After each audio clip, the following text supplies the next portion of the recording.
Video singkat kontes transgender yang dilaksanakan di Hotel Orchard, Jakarta pada 4 Agustus lalu tersebar luas melalui platform beranda media sosial, terutama TikTok yang menampilkan Ayu Sare sebagai pemenang kontes berselempang Aceh.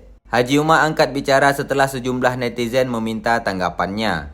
Menurut Haji Umar, peserta yang mengatasnamakan mewakili Aceh merupakan penghinaan bagi Aceh dengan daerah penerapan syariat Islam. Itu penghinaan bagi Aceh. Saya justru menduga mereka sengaja membenturkan penerapan syariat Islam di Aceh dengan memenangkan peserta dari Aceh yang tidak jelas asal-usulnya, ungkap Haji Umar.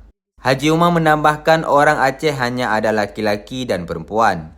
Tidak ada sudut yang mengatur legalitas waria di Aceh. Sejauh ini, Haji Umar mengatakan belum mengetahui lembaga apa yang melaksanakan kontes tersebut, sehingga Haji Umar belum bisa mengambil tindakan konkret terhadap masalah ini.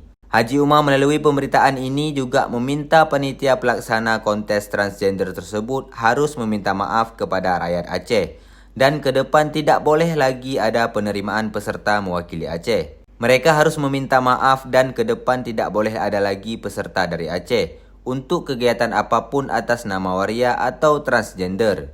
Jangan rusak nama Aceh, tutup Haji Umar.